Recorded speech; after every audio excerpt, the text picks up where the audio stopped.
Namaskaram, Sadhguru. The first question is from Lavanya. Sadhguru, 2 days ago you said that virus doesn't want to kill you and your body is their habitat.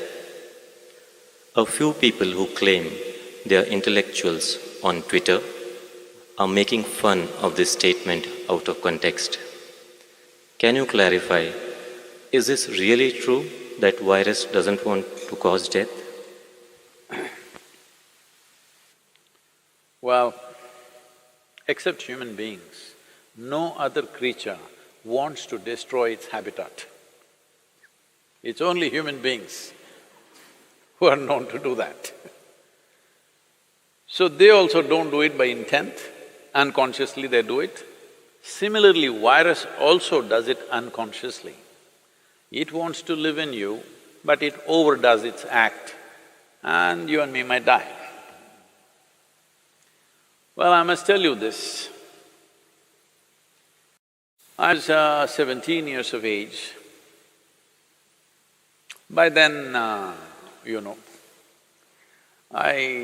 had measles, I had typhoid and relapse. I had smallpox, I have proof on my nose. All kinds of things, anything and everything young children or boys can get. But through all this, I never really… it never really put me down. Even when I had typhoid relapse, running high temperature, I was still playing games and doing things where the only advantage was you didn't have to go to school. So I liked these things, whatever they called it, I really liked it because you didn't have to go to school, you were officially bunking. But when I was 17, I got a cholera.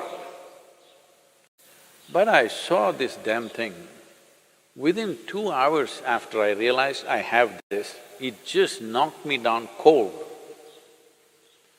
Well, I'm like almost unconscious. I hear my mother, my grandmother all crying, "Oh, we lost the boy, we lost the boy."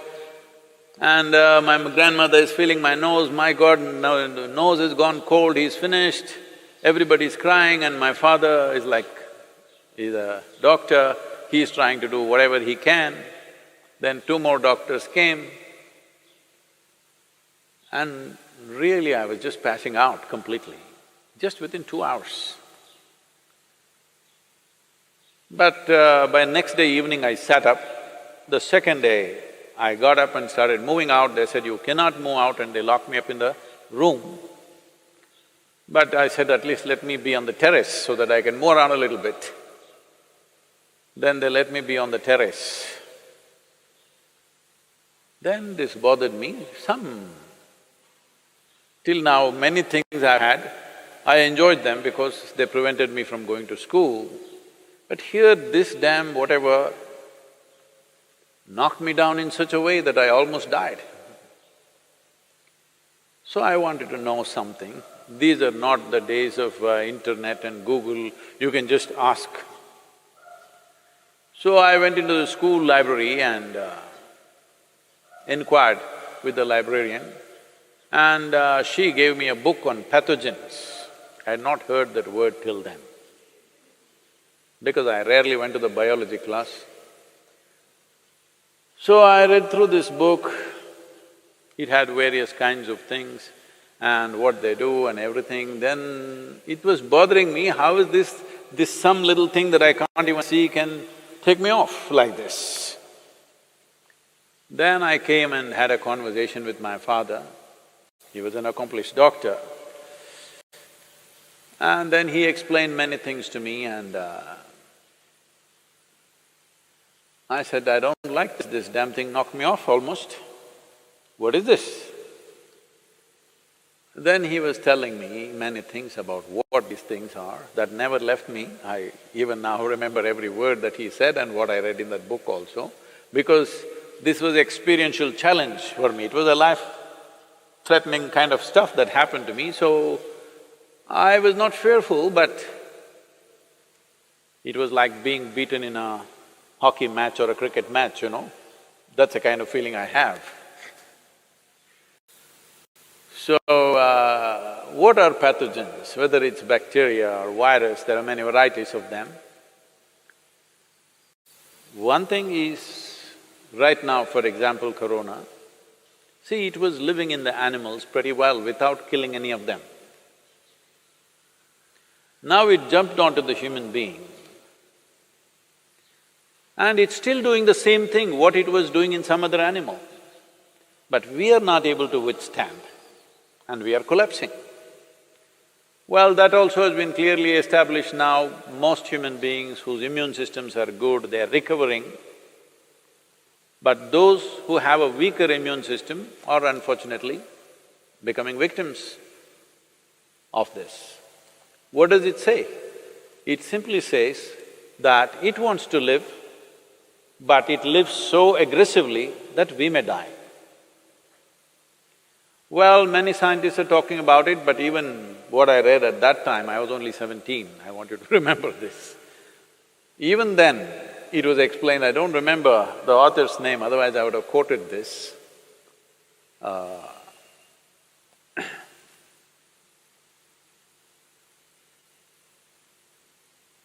Even then, they clearly explained that most of the viruses and bacteria which enter us, who are within us right now, who are in many ways assisting our life process, not harming us, they were at one time could have been very harmful, but they understand if they live like that, they will destroy their own habitat.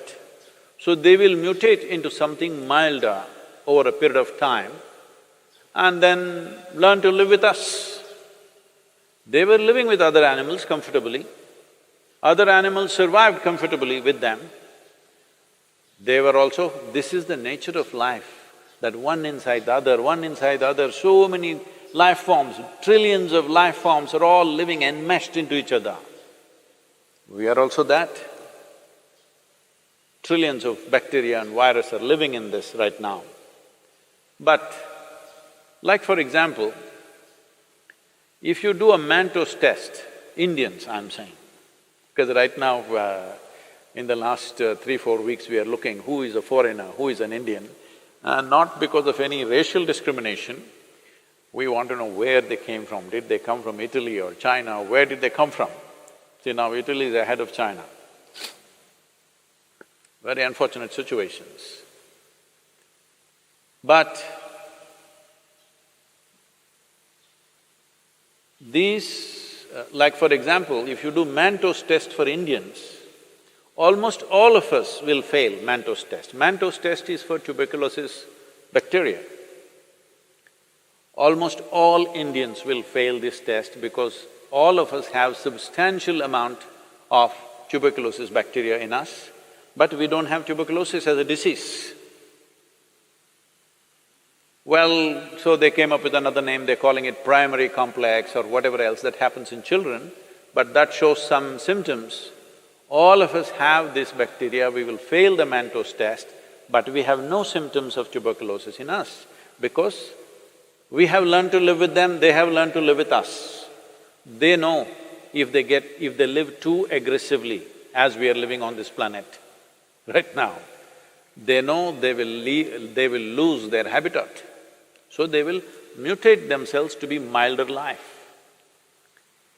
So this is not some new rocket science, it's always been there, at least in the last 100 years it's been there. So, these people who claim to be intellectuals, well, it looks like they didn't even go to their pre-university because I was in my pre-university at that time when I read this.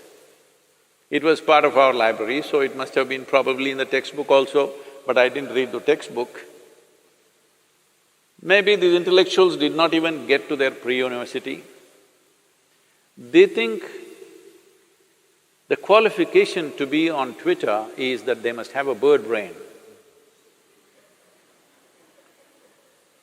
They think that's a qualification to tweet. Well, it's unfortunate, at a time like this, when there is an imminent disaster waiting ahead of us, for the nation, for the world, to a point where countries are putting out their armed forces against their own people right now.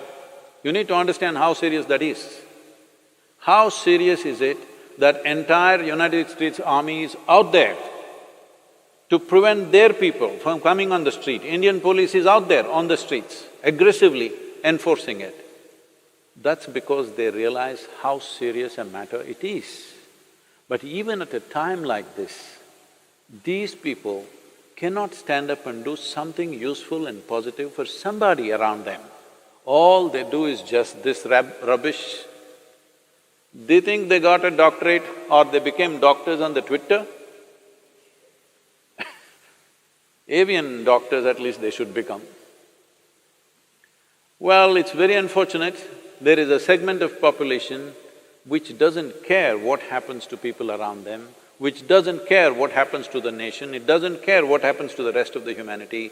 All they have is their own vitriol, spilling poison all the time. Well, I hope at least the virus will cure them of this poison. Now these few days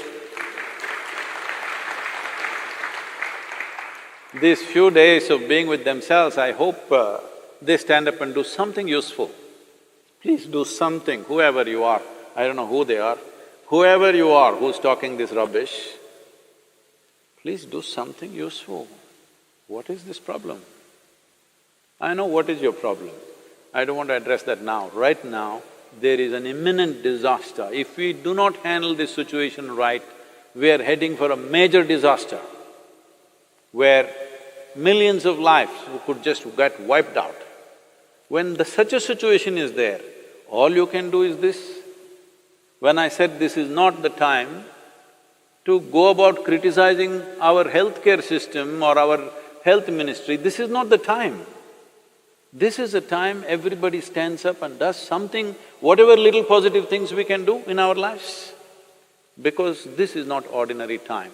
As a generation of people, we have never faced this kind of a situation. Let people understand this. We have never ever faced this kind of a situation. This is a bigger emergency than the wars you have had in your countries. This is a bigger emergency than anything that you have known. It can pass off without too much disaster if we behave responsibly and do the necessary positive action. This is what I request them also. It doesn't matter even if the size of their brain is that of a bird. Even birds can contribute, I'm saying.